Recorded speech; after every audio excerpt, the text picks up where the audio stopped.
اللہ کی ایک مخلوق کو دوسری مخلوق پر ترجیح دینا نہ کفر ہے، نہ بدعت ہے، نہ گمراہی ہے۔ ہاں یہ آپ کہہ سکتے ہیں کہ عرش اللہ سے ٹچ ہے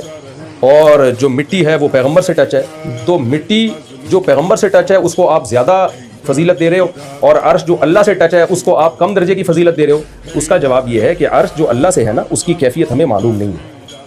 اور یہ بات انجینئر نے بھی کہی ہے کلپ میں۔ میں تو جب جہلم گیا تھا تو وہ سارے کلپ بھی لے کر پورا لیپ ٹاپ لے کر گیا تھا کہ وہ خود کہتا ہے کہ اس کی کیفیت ہمیں معلوم نہیں ہے، کما ہوا لائق بشانہ، جبکہ نبی کے جسد سے جو مٹی ٹچ ہو رہی ہے اس کی تو کیفیت ہمیں معلوم ہے۔ تو عرش کا اللہ سے ایسا ریلیشن جیسا مٹی کا پیغمبر سے ریلیشن ہے، یہ ریلیشن ثابت نہیں ہے۔ تو اس لیے یہ بہت سارے علماء کا صدیوں سے، علماء دیوبند نے اس عقیدے کو اس لیے اڈاپٹ کیا ہے کہ یہ صدیوں سے علماء کا عقیدہ رہا ہے، اور علامہ ابن عبد البر نے جو بہت بڑے مفسر محدث ہیں، حدیث میں ان کا کیا مقام ہے جو بھی ذرا سا علم جانتا ہے وہ اس کو پتہ ہے،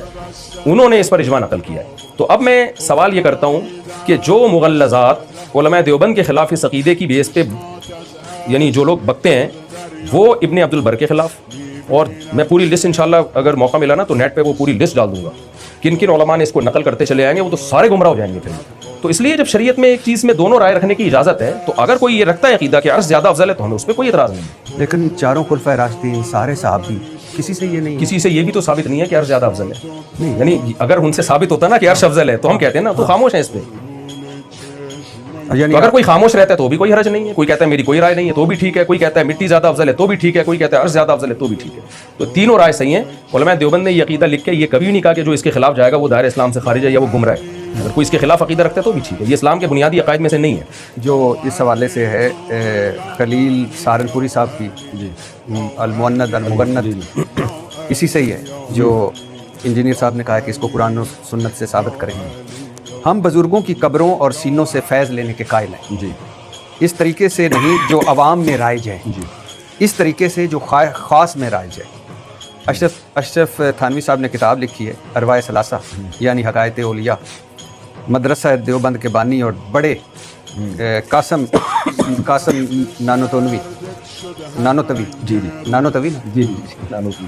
کیا بلا نانوتوی یعنی نانو سے طوی نہیں، نانوتوی۔ قاسم نانوتوی صاحب مرنے کے 6 سال بعد اپنی قبر سے نکلے، خواب میں نہیں بیداری میں، اور دیوبند کے 2 علماء یا 2 مولانا صاحب میں صلح کروا کر واپس قبر میں چلے گئے۔ جن بزرگوں کے پاس وہ آئے سخت سردی میں بھی ان کے پسینے چھوٹ گئے، اور تعویل ہے کہ اس کی جو اشرف تھانوی صاحب کی تعویل ہے کہ روح نے جسم میں داخل ہو کر جسم کو اٹھا لیا ہوگا، یا نیا روح وہ جو ایک لفظ استعمال ہوتا ہے وہ جسم میں بنا لیا ہوگا۔ اب مجھے بتائیں سر کہ یہ قرآن و سنت سے کہاں ثابت ہوتا ہے؟ پہلی بات یہ کہ واقعات کو یہ ایسے ہی ہے جیسے میں کہوں کہ ادھر ایک ایکسیڈنٹ ہو گیا، آپ کے قرآن و سنت سے ثابت کہاں ہوتا ہے بھائی؟ میں پوری بات مکمل کر دیتا ہوں۔ حکیم الامت اشرف تھانوی صاحب تو سوال پھر آپ یہ نہیں پوچھیں کہ قرآن و سنت سے کہاں ثابت ہوتا ہے، آپ یہ کہیں کہ اس کی یہ کتنی مستند بات ہے، ایسا پاسبل بھی ہے یا نہیں؟ یہ کر قرآن و سنت سے اس طرح کے واقعات کا وقوع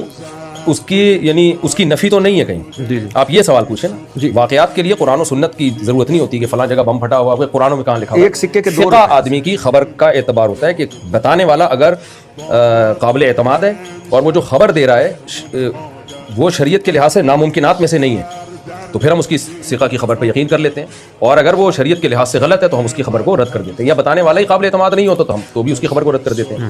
پہلی بات یہ ارواح ثلاثہ مولانا شرف علی تھانوی کی کتاب نہیں ہے، انہوں نے بہت سارے واقعات جو مختلف لوگوں کے تھے ایک رسالے میں شائع کر دیے، رسالے میں شائع بھی نہیں ہو کہتے جمع کر دیے ایک رسالے میں، تو ان کے تمام تر کے ذمہ دار مولانا شرف علی تھانوی نہیں ہیں۔ ہاں یہ ضرور ہے کہ جب ایک شخص نے یہ واقعہ بیان کیا کہ مولانا قاسم نانوتوی قبر سے نکل کے آئے،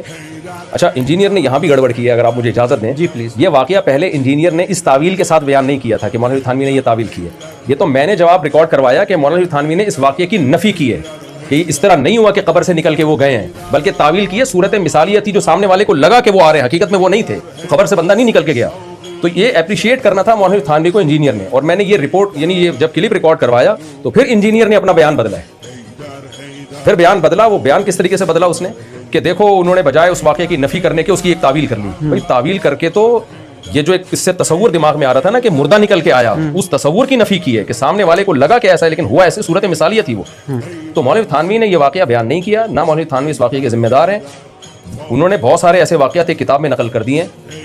اس میں جیسے ہم یہ دیکھتے ہیں نا بہت سی موضوع من گھڑت حدیثیں بھی محدثین ذکر کر دیتے ہیں